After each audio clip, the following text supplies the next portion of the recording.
I'm Shirley Vance. I was Shirley Tyndall. I was born in a Red Cross outpost in Rock Glen, Saskatchewan. Half of Roslyn was born in Saskatchewan. When we came from Saskatchewan, my uncle and aunt lived here. So when we first came in, we stayed with them. And while we were there, I heard this big noise, and my aunt is saying, "Shirley, run outside, run outside." And I ran outside, and it was the Indians coming into Huckleberry Pik. And they had trucks, and they had whistles and bells and everything, and their whole truck was filled with boxes, and they went up to the Indian Flats to Pik and up to Squaw Basin. And how those two places got their name, Roslyn wanted to honor the Indians that came in all the time, and they said they'd like to name something after them. And what did they want? And the Indians picked Squaw Basin and Indian Flats for the name. So it wasn't something that was derogatory at all. And they came every year for the huckleberry picking, and at that time, when you came through Northport, there was a ferry that brought you across. And I don't know whether they stopped coming when the ferry stopped, because there were trucks, maybe 5, 6 trucks of people coming in on the trucks. And I saw them once after that, but I never saw them again. And a lot of people don't even know that they came. Well, I was either 4 or 5, and I was born in 32, so end of the 30s. Well, mostly pickup trucks. They were hanging off the sides, and they were ringing bells, and the Roslyn people were running out, and quite a few of them were friends, and they stayed with friends up here. And I'm going to tell you a little bit about my aunt. She was a Roslyn girl, and my uncle had come in earlier to get a job at the smelter. And there was a dance, and it was one of those where the girls line up on one side and the boys line up on the other side. And she was the only girl without a velvet dress. And she cried and she cried and she cried, and her mother said, "Just be quiet and go to the..." And she wasn't going to go because she didn't have a velvet dress. And my uncle hated velvet because he couldn't stand the feel of it. So he picked the only girl in the line that didn't have a velvet dress and ended up marrying her, Herb Thompson. And my aunt was Rita Evans. My aunt, when she went to get her old age pension here, they had no record of her. They had no record of her ever being born. She discovered that she had always thought she was illegitimate, and she discovered she wasn't. Her parents had been killed in a car crash down in the States when she was a baby, and she'd been brought up by her grandparents, and her name was different. She thought her name was Rita. Her name was Margarita. She thought her last name was Evans, and I forget what her last name really was. So she wasn't even on the books. Wow. Did she get her pension? Did they figure Oh it out? yeah. Because there were people like Mrs. Buterak had taught her for 3 years in school and that sort of thing. And everybody got together and said, "Oh yeah, she's somebody." Yeah, we came, first we came went from there down to Trail, because the people that my parents had come with, we came in a big caravan, and they'd all gone to Trail. And then my mother, there was no trees in Trail, none at all, because of the smoke. And then she discovered that the cats, you couldn't have a cat because the smoke gave them fits, and then they died from the fit. So she figured if it's that bad for cats, it's probably bad for people. And we moved to Rossland. My dad got jobs in the different garages. There were about 5 garages in Rossland. Well, he did end up working in the smelter, but at first he was here, and I can't remember when he got the job in the smelter. Or, yeah. My dad worked for Henderson's, and upstairs in their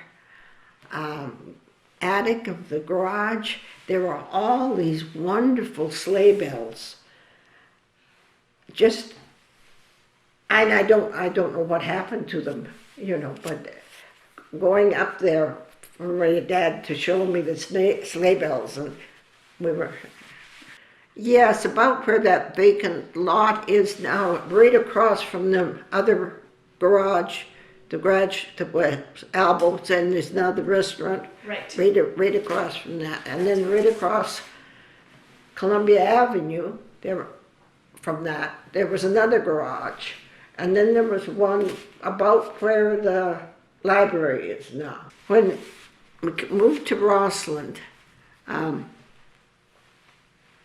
mother took me to Sunday school, the first Sunday. And it was in the United Church.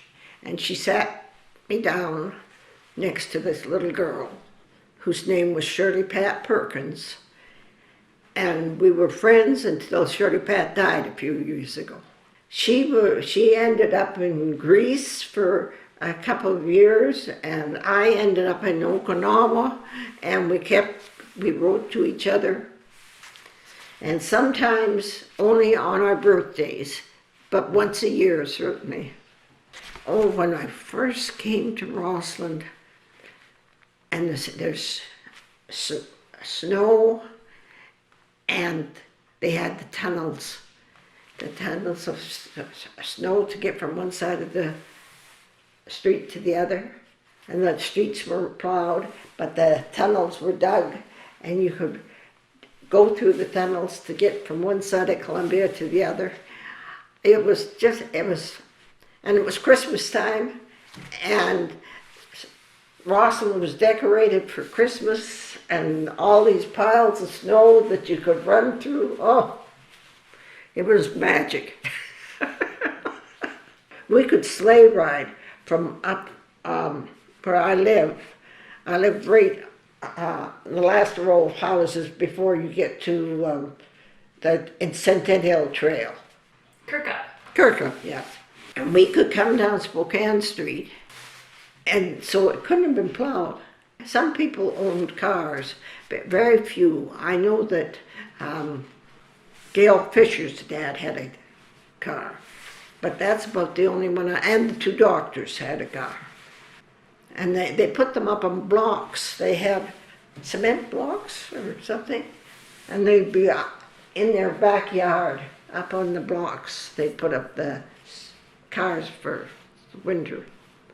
For kids, the main part of Rossland was the snow and the mines. And we played in the mines all the time. Down from where I live now, you used to be able to go down, and the tracks were still there.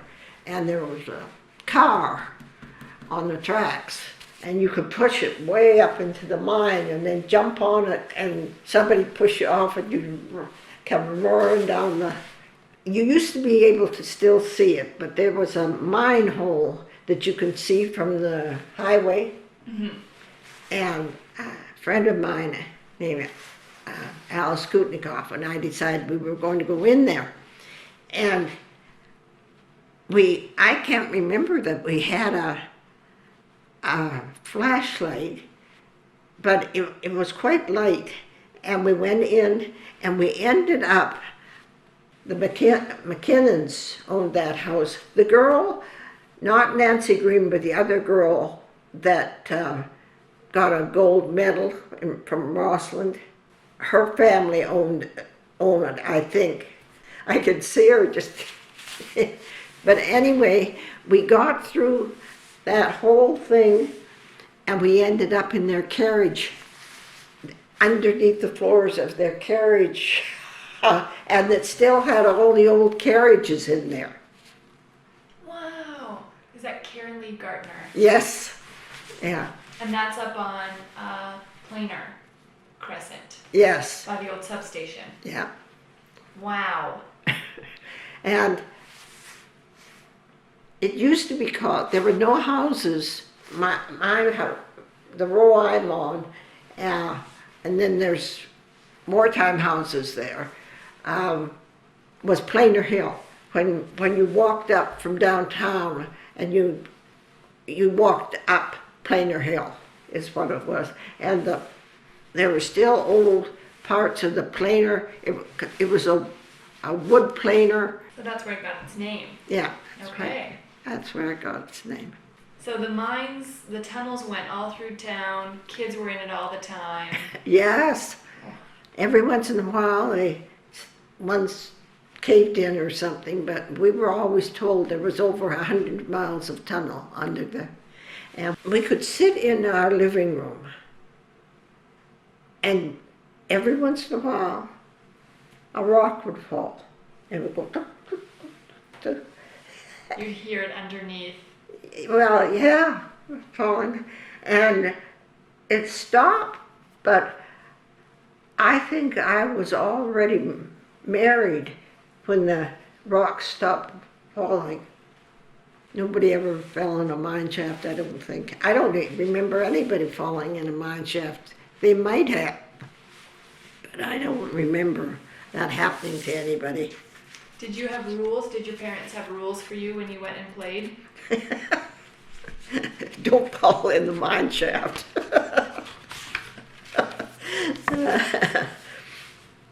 Oh, it was wartime when we moved here.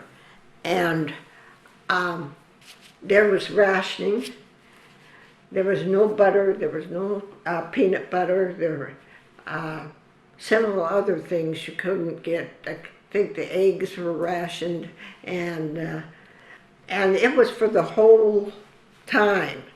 And when quite a few of the men from Roslyn were killed, and you could see it on the cenotaph out there. And it wasn't like a modern, where you went for 1 year or something. When they went overseas, they went for 4 years, and they didn't get to come home. A couple of them, like Don Camozzi, was, I think he was always in Canada because he was in charge of one of the prison camps. So he was here, but those men were gone for 4 years, and you know, quite a few of my friends' dads were gone, and they'd been 2 or something, and their dads came home. They were 4 years later, and they hadn't seen their dads. It certainly impacted the kids. They built the wartime houses right where they built these upper ones, and as you're going out to the ski hill now, the ones that are right there. In the spring, we'd had a lot of snow, we could sail on that. You know, stand on rafts and sail. And then they built the houses there, and I think they still have trouble with damp basements. And the wartime houses are on both sides of that. Okay. And some of that is where the planer, the lower ones is where the planer mill was, and the other was where the swamp was. During the war, they decided that they were going, we had Germans that had lived in, and some of them were, one of them lived down towards, down the trail road, and he would run out in the road and give the sig heil.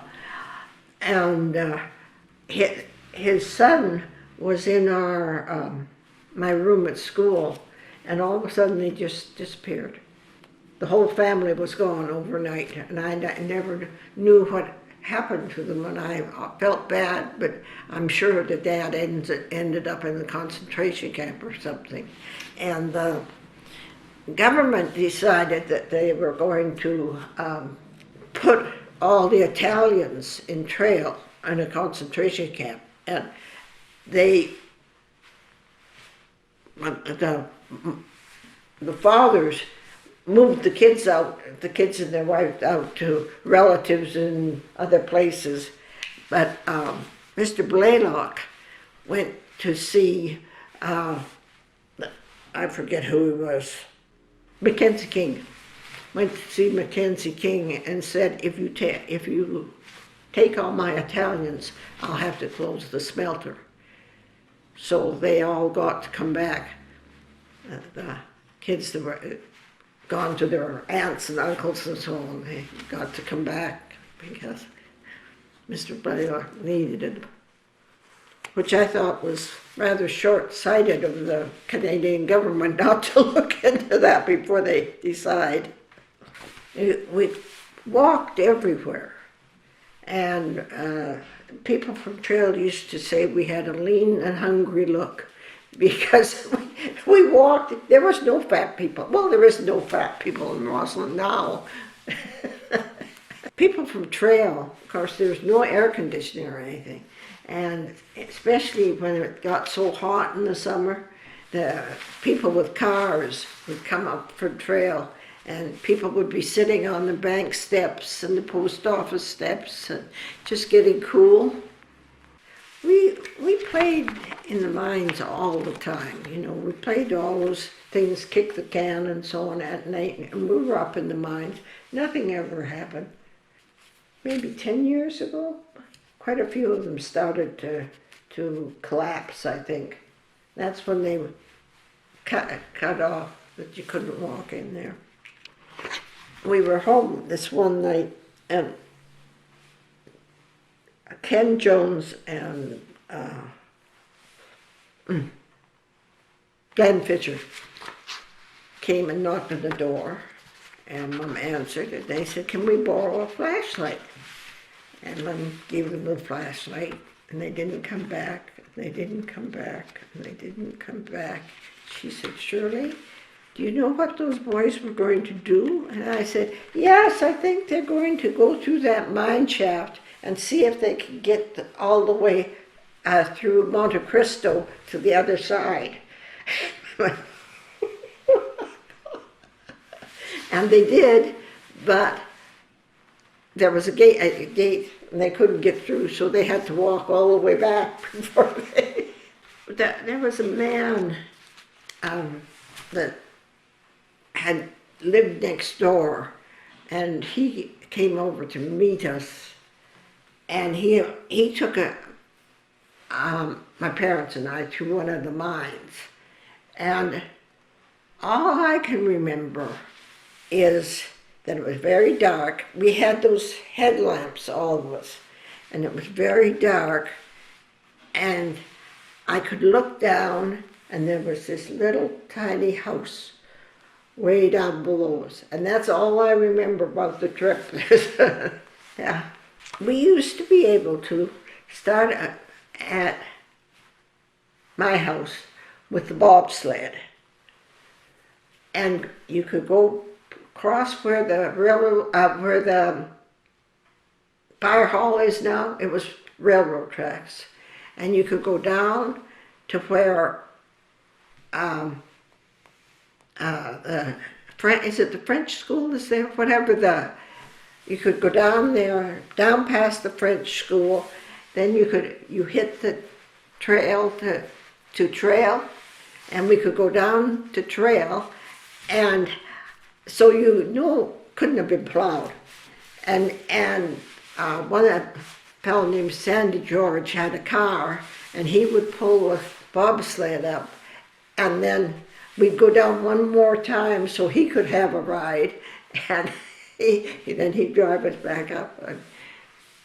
And we got in trouble once with a car coming, and right there, I guess it's Waterhole Corner, you know, Well, right before the water hole corner, the car was coming up, and we just went off into the field. You know,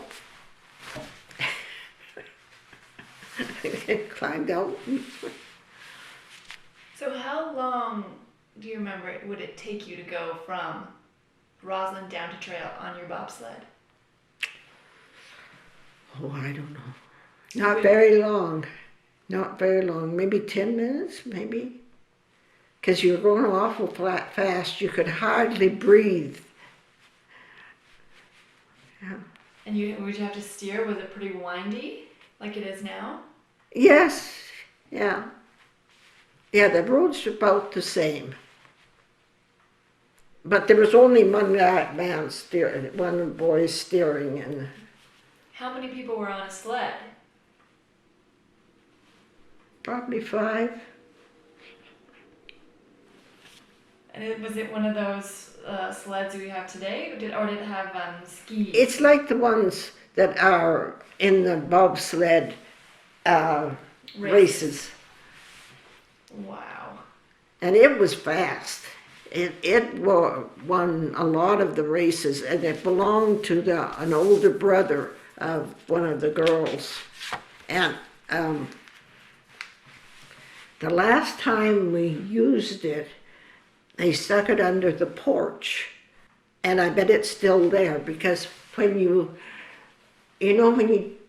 turn Ferreros, okay, you come along from Ferreros, and then you take the first turn to the right, and then you take the first turn to the left, and it goes down to the government buildings. Well, the first house there on is an old ramshackle place now. Nobody's fixed it up. And I bet that bobsled is still underneath that. We are going to have to go exploring. Yeah, I meant to go and see, but I thought it probably too many spiders. Oh yes, when we first moved here, I lived on the Nickel Plate.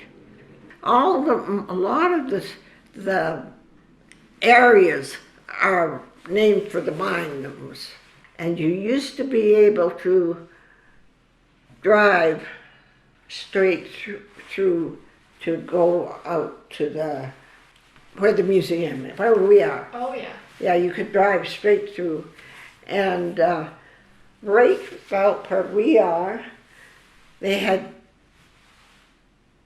a guard place because of the war, and they had armed guards right down there.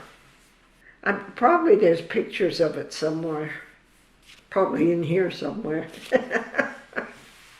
There was polio, there was something called scarlet fever, and I don't know what that was because we don't have it anymore, and it must have been something that and then it was polio, scarlet fever, rheumatic fever, which affects your heart. And I can't remember anybody that got polio from Rossland, but things were closed down. They'd closed the swimming pool and so on because of polio, and they worry about it. And a lot of people got rheumatic fever. Shirley Pat and I used to go every Thursday, and we would go around and visit the people that had rheumatic fever. But a lot of the people that were in school with us got, and it affected their heart for life. Yeah, they never were quite as healthy as they'd been before. I think it was just young people that got it. I have no idea about how many would have got it, but probably maybe 30 kids had it. And we had 2 doctors. We had Dr. Rinch and Dr. Toppel. And there used to be a ski thing right down over here. I'm going up that mountain. And a boy named Ron Cameron broke his leg really, really badly there. And there were no telephones. So I was thinking about that the other day, that they had to run to get the doctor. And he came down and he just strapped Ron onto the toboggan, and he opened both doors, back doors of the car, and he shoved the toboggan in there and took off to the hospital. That was the Sisters Hospital up on near the courthouse. Yeah. Yeah, the sisters ran the hospital, and they had 4 nurses usually, and there was a nurses' home right behind where the hospital was, and the girls were there. Yeah. My daughter mentioned once, she said, when we were little, you could get everything you wanted in Rossland.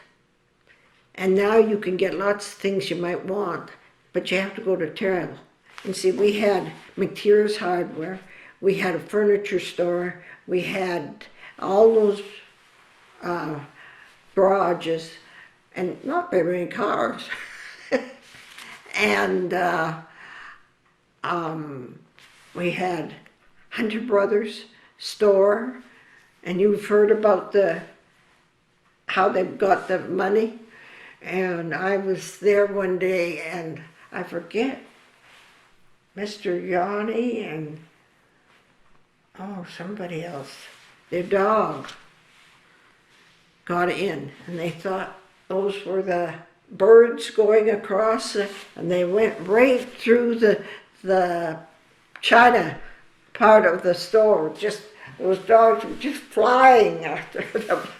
It was, and we had a lot of plumbers in town and electricians, and I guess you need to if the road between. I mean, you got pretty isolated up here in the winter. You couldn't really go in and out. Yeah, but Mike Schultz. Oh yes. Yeah, and he told me one day that he knew that you could make an awful lot of money out of Rossland. He couldn't understand why there weren't stores here, because he said you could make an awful lot of money out of Rossland. And we were living in North Dakota, and it's like, it was just right down under Manitoba, so it was cold. And we could not get the clothes for the kids, the warm clothes like we could in Canada. And we used to come home here and get the clothes for the winter for our kids, because the Americans just didn't make them that warm. Dad and a fellow named Ernie Wider were the first 2 to work on the lift. Ernie was the one that designed it, and Dad was the one that was the mechanic and so on.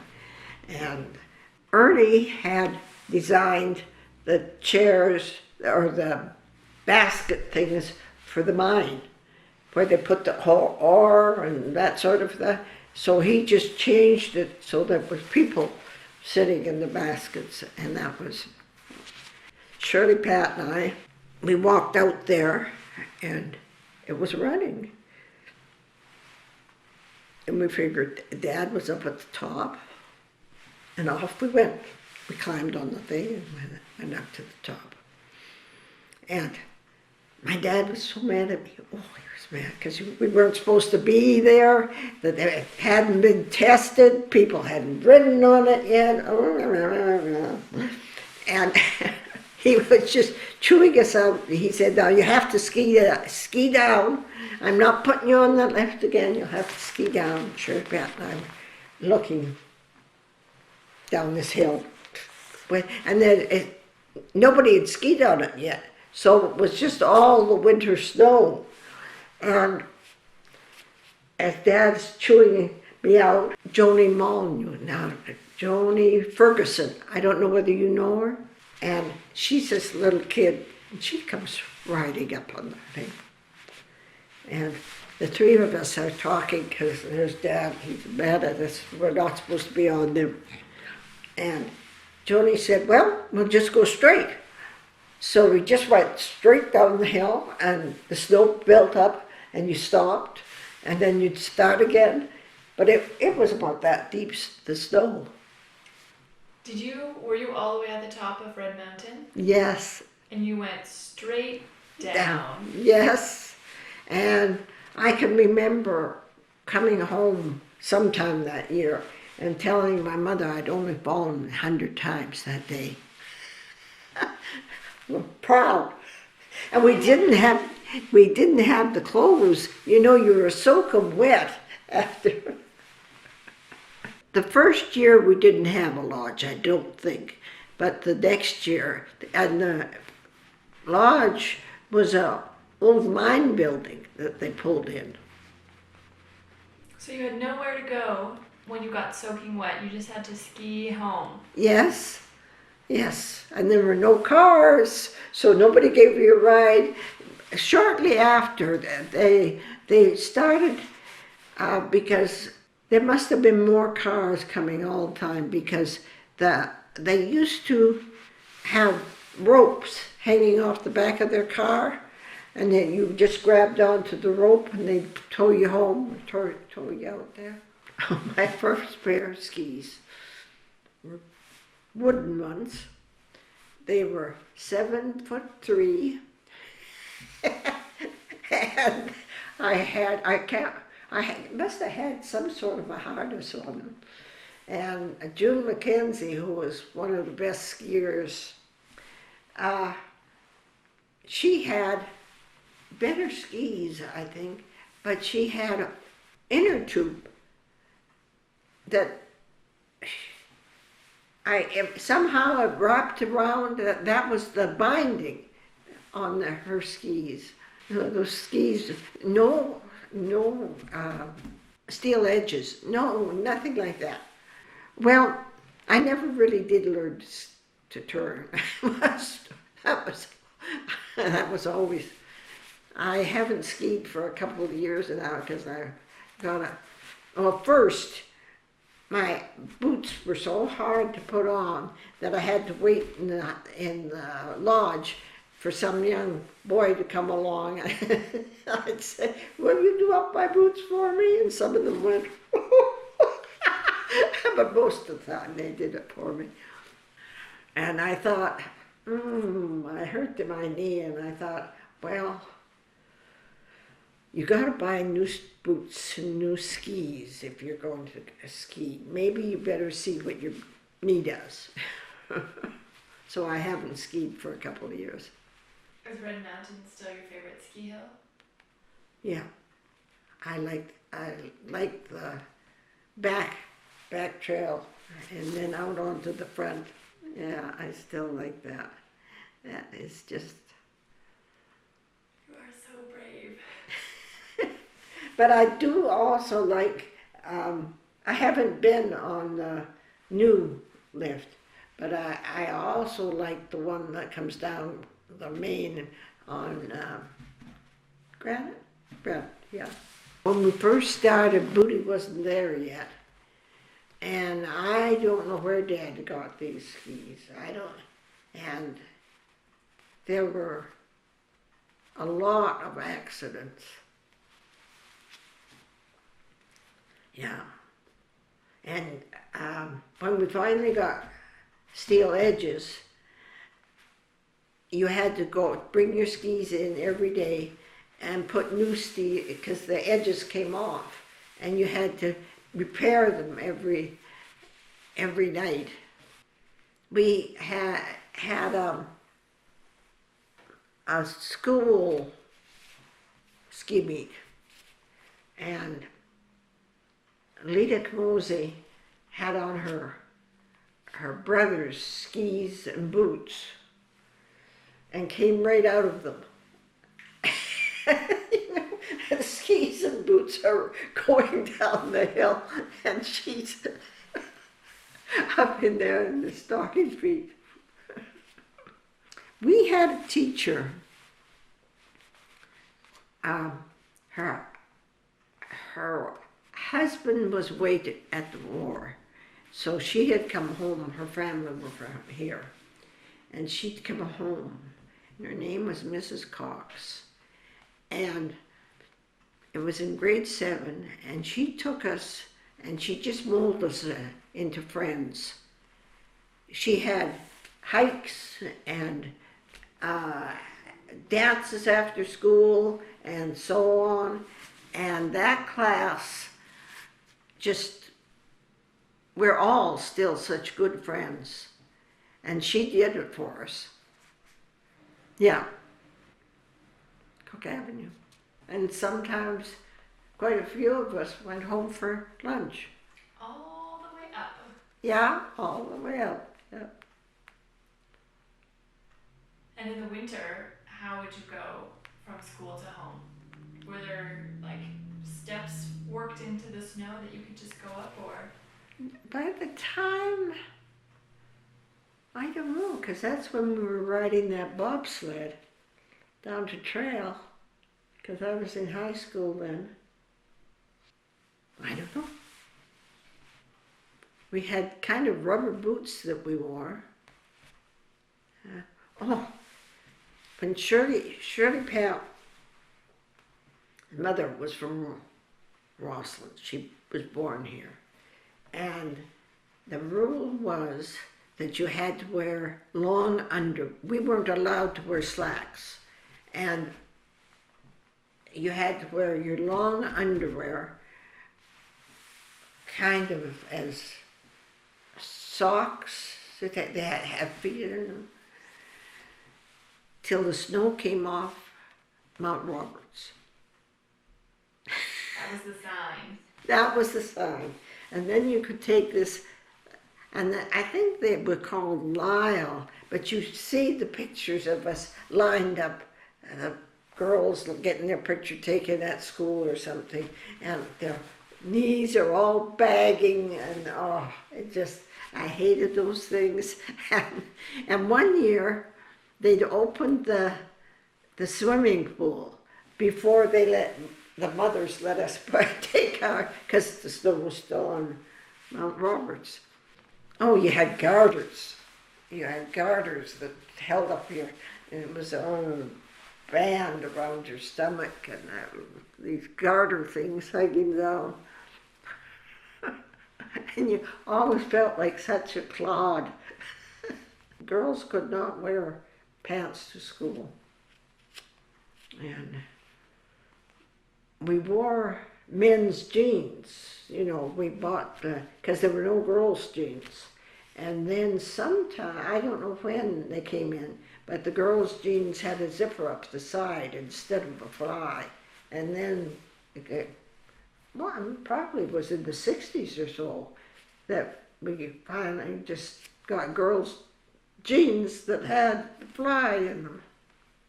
We couldn't wear slacks to school, but you could wear, you could have slacks. And my mother made me plastic pants. They went over the long johns and so on. To keep you drier. To keep me drier. But, that was the only part that was dry. It used to get so cold at Christmas time then. And it was cold. And, but the lodge, I think there's still some of that old lodge there, but it had a big furnace in the basement with grating, and you could come in and take your boots off and put your feet on the grating and dry up a bit. Yeah. I think the first year, they used to have sleeping rooms upstairs in the lodge. And I think the first year we had to bring our own lunch all the time. I don't think they even had pop or anything. You had to bring everything because I can't remember if we had a lodge that first year or not. I know that the lodge was there the second year. We must have it somewhere. It must have been there the first year too, just not. Because we must have had somewhere that we could go in and get warm. You have memories that your dad told you of stories that happened with that new chairlift? I hear it was a pretty wild ride on that chairlift. Chairs sliding. Oh yes, they'd come unhooked and they'd fall off. And one of my friends jumped off at one time. He didn't want to go all the way up to the top. He just decided he almost can't think of it, but he almost disabled the chair because he was a big boy and the chairs were all swinging and it was just the little tiny one person seat. yeah. No safety bar. I don't know. Oh, we have one here. It has no safety bar. Probably not then. Yeah, because if it had been a safety bar, he probably couldn't have jumped out. Yeah.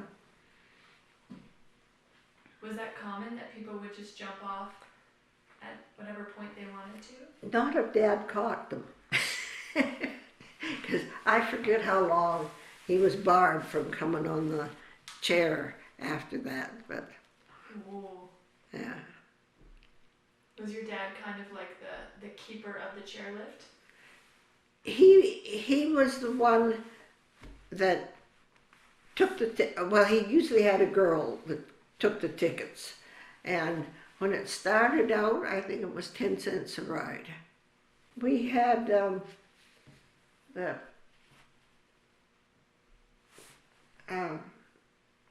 with the racing, the boys got scholarships to Washington State, a lot of them, and the boys used to come up, the American boys and so on, and there were a lot of foreign students that skied and came up, but if I remember, Al Fisher probably would remember this, but somehow the foreign students came in on a one entry visa so that they could not come up here to ski and get back in the States. They just had a visa for one entry. And so they used to let them off on the other side of but they'd walk through the deep snow, and then the Canadians would pick them up on the other side of the border. And I don't remember if they had to walk out too. Al Fisher, do you know Al? Ask him. Not so much since Al got sick, but they get together probably twice a year. They have a bike ride, and then they come here for skiing. And all those fellas that were at Washington State, a lot of them come back. If they're still able, they come. You got to ride up, and then they'd shut the chairlift down, and then you'd pack down. And everybody had to pack. I mean, if you were a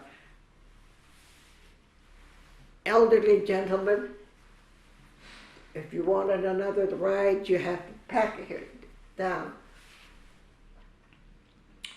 And the executive decided that juniors could not ski in the afternoon because it was making. Have you heard about that? And I can't remember because we decided we weren't going to pack then. So we just skied down in the deep snow. And it only took 2 weeks before we could ski in the afternoon again. Yes, we went on strike. I heard that the line to go up the lift could be very, very, very, very long. Yes, because it was still one at a time. Yeah. Yeah, there's a couple of pictures of the line. I graduated 50, 51. 52, I went to normal school. That's where the teachers learned to teach in those days. And then I came back and I taught for about 3 or 4 years. And then the principal, I was in McLean School, and the principal and the, what was he called? Inspector? Something like that. Were moving to North and West Van. They'd got a job, the two of them together. And several of us went with them. And I taught till 60, I guess, in Vancouver. First grade, if I could get it. First grade, third grade.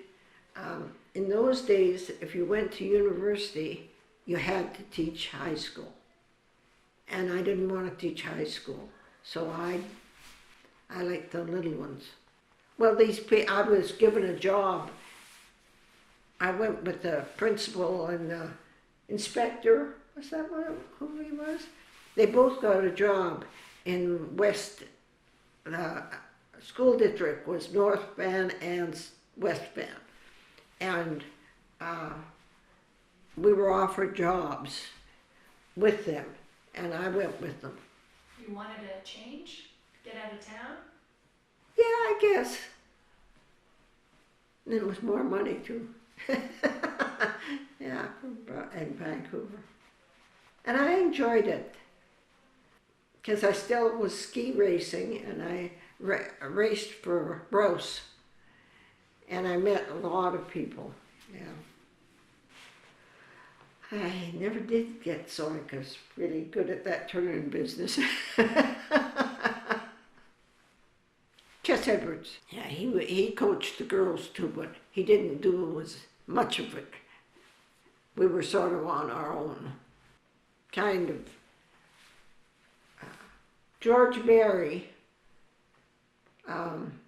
did a little bit of coaching with the girls he knew and so on. And Al Fisher did a little bit of helping, but Chess didn't do very much for the girls. Oh, where did we go? We went to Kimberley and the Okanagan and so on. We went pretty much, unless it was just jumping and so on. We went pretty much with the boys. Some of them, sometimes it was just boys' race, but June McKenzie was a girl that jumped. Yes, we used to come up at Easter, go up at Easter for that, and there were cabins all over, and we usually stayed in the Rosslyn cabins, and the girls got the upstairs and the boys got the downstairs. And that was always fun. That was always fun, because the weather was nice and you got a tan. The boys spent hours building cabins up there. One of the boys, well, the one that, as a matter of fact, that jumped off the lift and just about, Gordy Borkus, he and a bunch of friends built a cabin up at Indian Flats. And he died a few years ago, and his wife died shortly after him, and the kids have no pictures of their dad. They couldn't find any pictures of their dad, so we have been collecting them. They used to have, I can't remember what the race was called.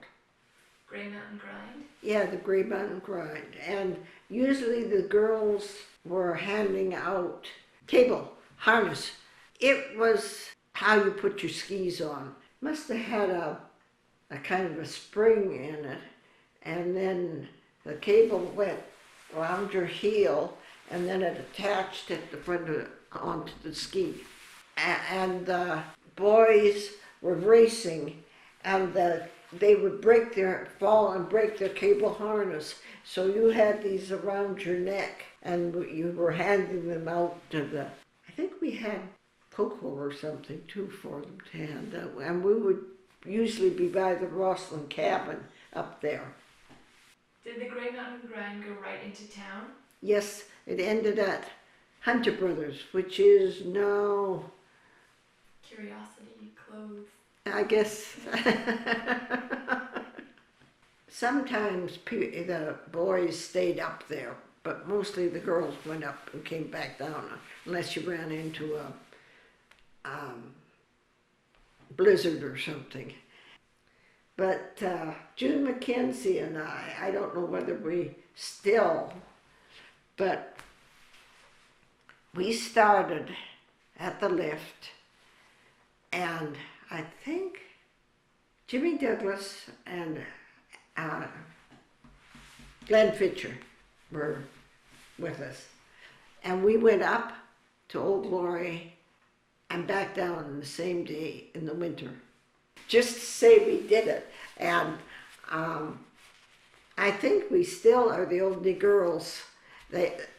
Some of them started at Yodel Inn and went up and back, but we started down at the, and you come down off Old Glory and then you start up this long, yeah. The unnecessary ridge. Yeah, oh, and I was so tired. I thought I'll just let them get ahead of me and I'll lie down in the snow and I'm going to die. Finally, Glenn was behind me saying, Do you remember Judge Pluman? mm-hmm.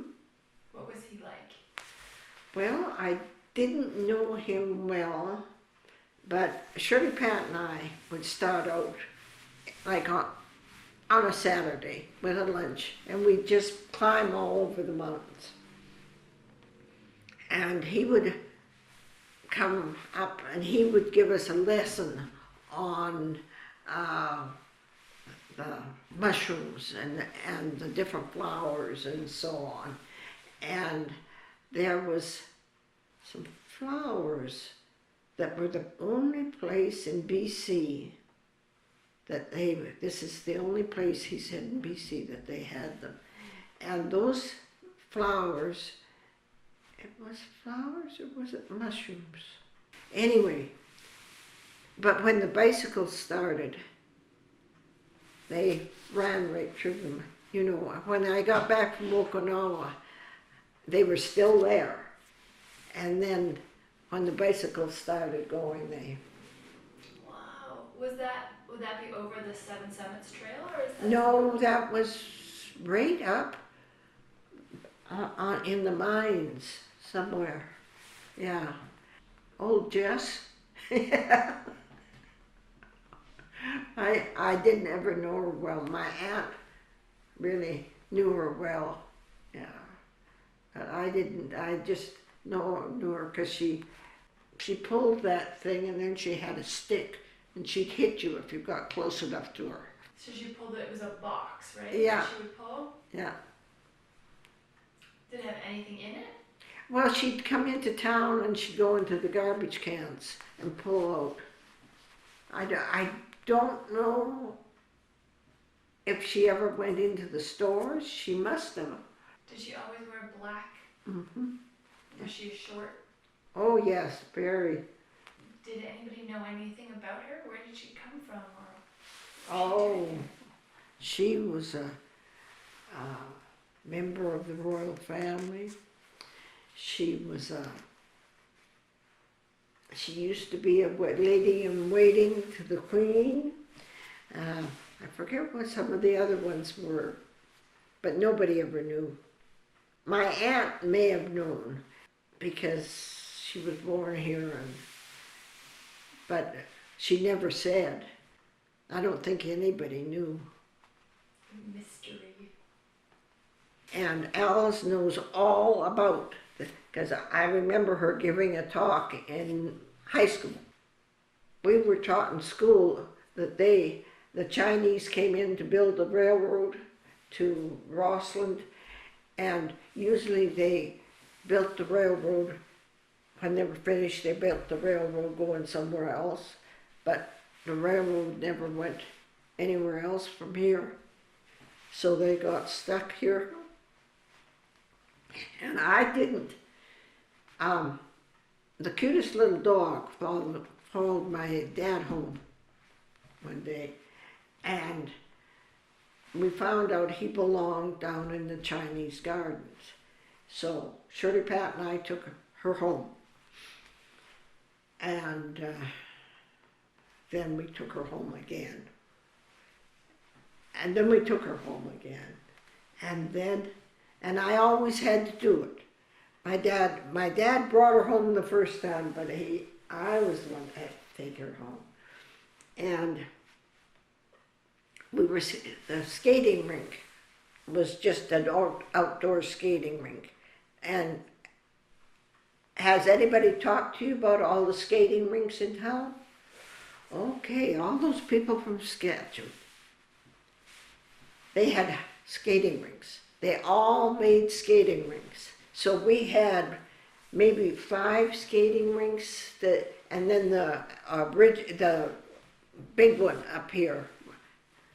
But it was outdoor too then. We were skating, and Shirley Pat said, "There's Ginny," and I said, "Well, I'm not taking her home this time. My dad's going to have to do it." So my dad went down and talked to them. One time, when I took her back, they invited us in.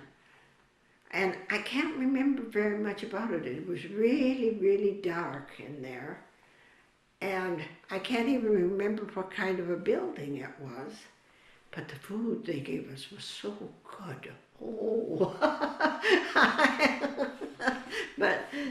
and he was kind of a nice-looking younger man. But anyway, Jenny was mine from then on. And she went everywhere with me. Have you heard about the Rossland dogs? I think we still have great stories of Rossland dogs. Yeah, yes, they had. It, just like now, only they didn't have licenses on, they weren't kept home, they weren't spayed or neutered. We had all these dogs. And Mr. Perkins, that's Shirley Pat's dad, was the principal of McLean School.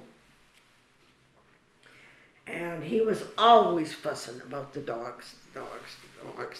And there was a new teacher, and there was a dog on the steps, and the new teacher gave the dog a kiss. And Mr. Perkins said, "That dog is mine."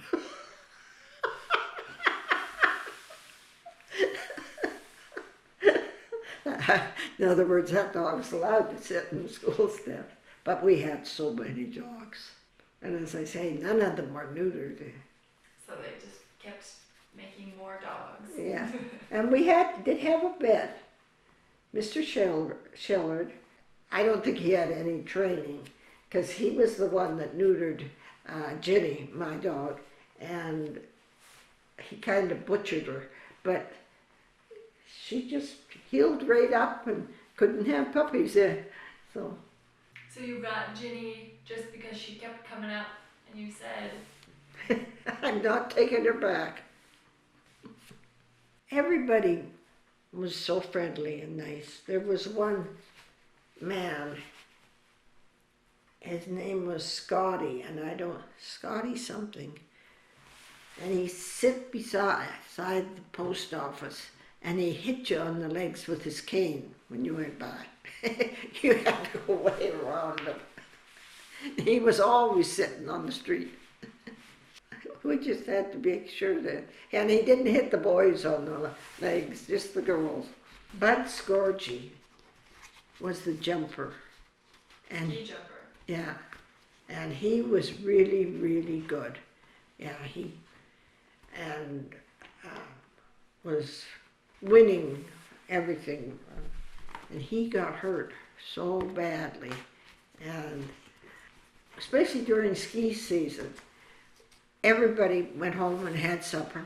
And then at 7 o'clock, he went up to the hospital to visit all the people that were in the hospital.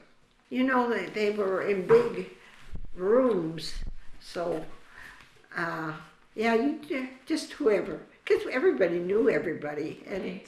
and the nuns really didn't put all those skiers in with anybody that was really sick, and I can't remember why Al Fisher was in there, because I know it wasn't a broken leg.